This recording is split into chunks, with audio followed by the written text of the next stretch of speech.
education is vital, I think, for the modern day coach.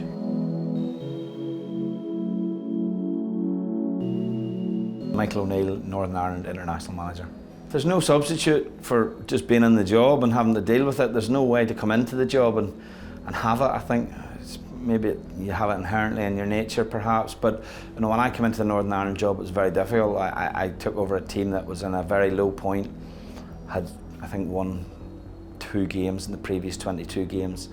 And it took us 10 games to get a win. We had draws in that period. The performances were better than their results. And there were some very poor results in that period as well. We had a poor result away in Luxembourg where we lost.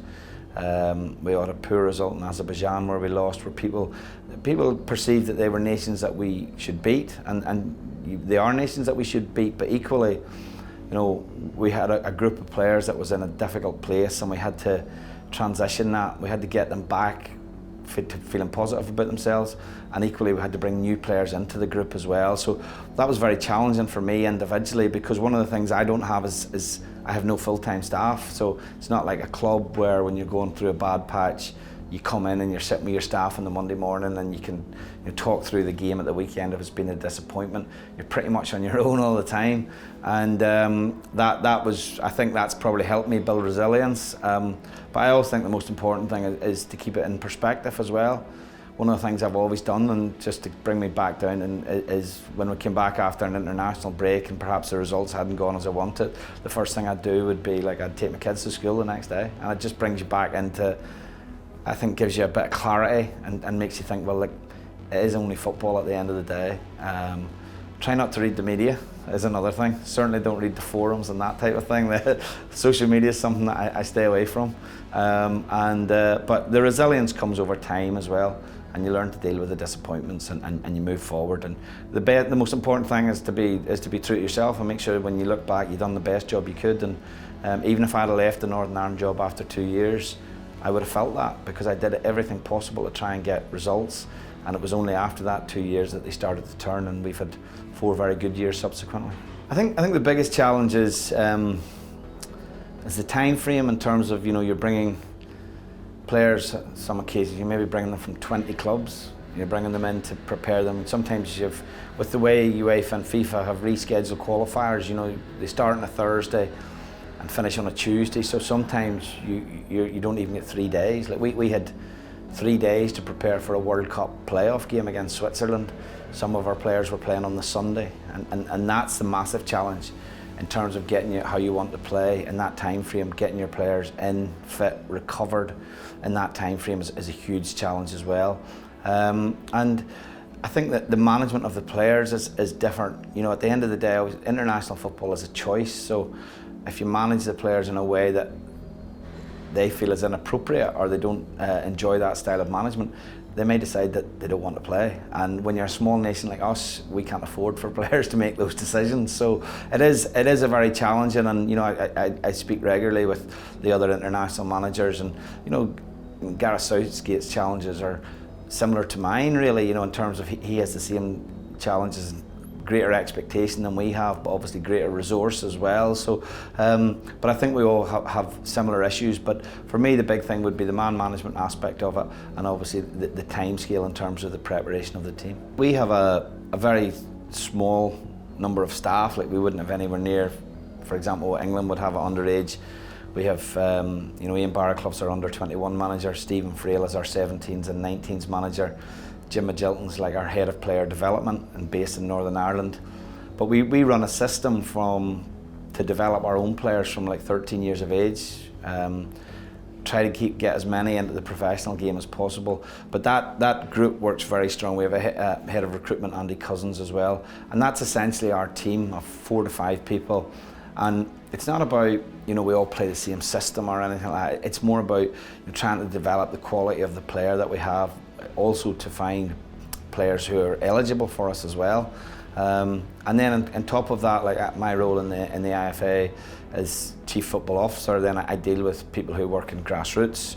I deal with different aspects of the football business. I attend the board meetings as well, and deal on a regular basis with the CEO. So yeah, it's important you can manage up the way as well as down the way as well. That's very important. But we have a good group, and I think we're seeing the benefits of that, because our 21s finished second in the group. We're very unlucky to miss out in the European finals. Our 19s just missed out in goal average for the elite round, and our 17s have qualified for the elite round. So we've had a good year. We missed out on the World Cup ourselves very harshly against Switzerland, but I think that having everyone working together, trying to keep that communication. It's difficult in international football because we're dotted all over the country, but we try and meet at best, if not monthly, certainly bi-monthly, and make sure that we're all, we're part of a strong team, managing a very, limited but hopefully limited pool of players, but hopefully a pool of players that can bring success. Stephen Davis has been my captain for 6 years. But I have also very other influential players in my squad, the likes of Gareth McCauley, Aaron Hughes, Johnny Evans, and the emergence of players like Ollie Norwood and Corey Evans, who, despite being 26, 27, have already over 50 caps. So I think once you get experience in your squad, maybe the role of the captain is somewhat diluted a little bit, takes a little bit of responsibility off the captain. But I think for me, when we make decisions, most of it is done through myself and Stephen. Johnny's the vice captain, so he has a lot of input and stuff as well. But I would always try and involve the senior players as well. But I think it's a great honour now to captain your country. Is possibly the greatest honour maybe you can have in the game, or certainly one of them. So it still has a lot of prestige behind it as well. I think you have to be very open with the players. You have to encourage the players and to create the culture as well. I think you have a responsibility as the manager or the leader to drive the culture, obviously, and to guide it. But I think that you can't do it by a set of rules. You have to do it with dialogue and communication. It's a little bit of a frustration of mine, as the communication with a modern day player is a little bit, not more difficult, but I just think modern day players are maybe a little bit quieter than they were when possibly I came into the game as a player. And the culture was always, at those days, was driven by the senior players in the dressing room, and the dressing room kind of policed itself a little bit. Nowadays, it's slightly a different approach, I think. You have to, as I say, look for ways to create that communication, get that bond as well. In international football, we spend like 10 days in a hotel. So that's challenging, but equally it gives you the opportunity to build that bond and develop strong relationships within the group, with the players as well. But for me, again, it's vital. It's very difficult to be successful without having that culture. In international football, it's difficult as well, because players turn up, sometimes they don't play. They're disappointed with that, but you still need them. They're vital. I always say to the players who don't play, that they're as vital as the ones that do, because we can't prepare the team with just 11 players, and so they have to feel valued as well. And I think that's the role of myself and the coaching staff, to make the players who maybe don't play feel valued, that they will get their opportunity somewhere down the line. And as I say, a good culture leads to a happy 10 days and hopefully good results. We've tried to help the players in every way possible, to be honest. When you're bringing players, we bring players from basically the four leagues in England, the Scottish Premier League as well. So they come from clubs where they get a lot of different levels of support.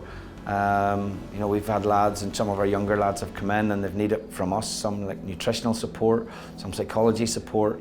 Maybe their clubs don't have the resource to be able to provide that for them either. So whereas equally, if you bring a player from the Premier League, he typically has everything. Then we have the challenge to build the same level of expertise for the Premier League player as well. But I think our staff do a really good job. We bring in all sorts of auxiliary staff to support as well, chiropractors, chiropodists, all of this type of thing that the modern day player wants and sometimes expects as well. So I think that when you look back on how you improve, it's all those little things. The experience that you create for the players is vital. The level of support is vital, and as I say, hopefully it helps them. They go back to their clubs and they come back, it helps them be a better professional, which ultimately makes any manager's job easier. I think when we're in the hotel, I try and get round the players and try and at least have a one-on-one with them all in that period of time. Sometimes that's difficult. Some players don't need it, to be honest. I don't really need to sit and have a one-on-one with Stephen Davis or Johnny Evans or an Aaron Hughes. But some of the players, they're not maybe playing at their clubs, or maybe there's been a change of manager, they found themselves out of the team for various reasons, and those players need support, you know, and so that communication's vital. Between the games, the communication's vital.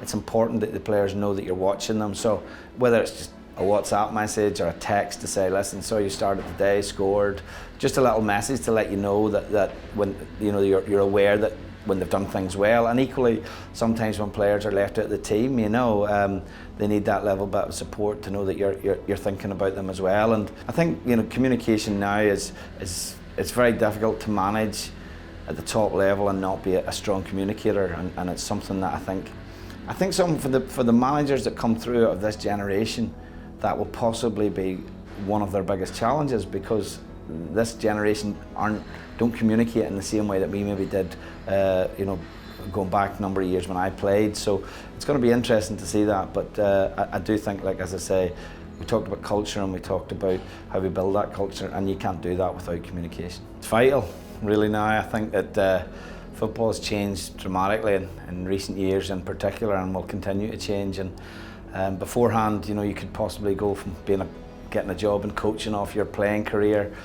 Then you had to go through the coaching qualifications. There was the introduction of the pro licence, and now there's so many supplementary other courses as well that you can do. And that continual education is vital, I think, not only to get into coaching initially, but also to progress and to stay in the game, because it is such a competitive industry. As I say, you know, people can come without really a playing background now, so education is vital, I think, for the modern day coach. Listen, there's always the standard answer to that, you know, hard workers, loyalty, trust, and all of those things, which I think are a given. You know, what I really like to see in someone within my staff is initiative. I love people that bring me ideas. I don't always do them, I don't always agree with them, but I love people that will bring me something that's a little bit different, that will use their initiative, that will come to me and say, well, we could look at doing this in a certain way, different from what we're currently doing it. And you know, I think we've done that well with Northern Ireland. One of the biggest, I think, pleasures I've had in the 6 years that I've been in the job is that a number of my staff have gone on and progressed in their career. You know, Stephen Robinson, when I appointed him and brought him into our underage setup, was a community coach in Northern Ireland. He's now the manager of Motherwell in the Scottish Premier League. He managed here at Oldham for a brief time as well. Andy Massey, who was our doctor, is now the doctor at Liverpool, for example. Austin McPhee is now the assistant manager of Hearts, having been really on the periphery of professional football and running a football travel business. So those people have all progressed because they have those qualities that I looked in, not down to me, but they took the opportunity and they've developed themselves, and their careers have developed subsequently as well. It's something that I'm very interested in. It's a more difficult thing, I think, to implement in international football because you've such a short time frame. You typically have, you know, 5, maybe between 7 and 10 day camps in a season, which means I think it's difficult for the sports psychologist to possibly form a relationship with the players in that time frame, as opposed to going in on a weekly basis to a club or whatever the schedule is. But I do encourage my players to look for it. You know, some of my players in particular, you know, I've tried to help them and source them someone to go and see. I felt that they would benefit from that, and we have brought people in. You know, we have brought sports psychologists in to work with the team on a couple of occasions. But the sports psychologist always tends to want to work through me, which I think is very interesting. And so sometimes I'll maybe, you know, take the information or take the message, and he basically relays it through me in that type of fashion. So, but I do think it's something that is very vital for players. I think it's vital for coaches as well, and you know, a very fast-growing part of the industry as well. I don't really have one favourite. I'll always remember the night in Belfast when we qualified against Greece to win the game 3-1. But along that campaign, there was great moments. Even the previous campaign, the first game we won was against Russia. You know, Fabio Capello was the manager of Russia. We won 1-0 in Belfast. It was a massive night as well. Great result, great performance. As a player, I think you always remember special things like, you know, I scored a hat-trick for Newcastle when I was 18, and it hadn't been done for a lot of years, and I don't think it was done for a number of years after, until possibly Alan Shearer then started to score hat-tricks every week. But you know, I was very young at that time coming into English football. I'd left school about 4 months earlier, and Playing in a Newcastle team with Paul Gascoigne and Mirandinha, the first Brazilian to play in English football. So those are all high points, but I always look at different things. There's high points at all of the clubs I played for, and I did play for quite a lot of clubs for one reason or another. So I always look back and I think playing wise you always have some regrets, but you remember the good times and the high points more than the low points, obviously. Persevere. Football's an industry where you're going to get a lot of disappointments, a lot of knockbacks potentially, and maybe when you're not coming in from a particularly strong football background, it can be a little bit intimidating. But every opportunity they get, they should see what the opportunity is. Be a networker, go to people, speak to people, communicate with people, and every one of those opportunities is a chance to sort of show what you're capable of, and it comes back to that initiative again. Don't be frightened to take risks. Don't be frightened to bring ideas to people. Like I would never, someone who had brought me an idea from your course, like I wouldn't dismiss them because they hadn't played football or they hadn't, I would certainly embrace that and look at it, and so that's the best advice I can give them. And don't be disappointed if people knock you back in the early days. Just persevere, be true to yourself, and as I say, persevere and have initiative.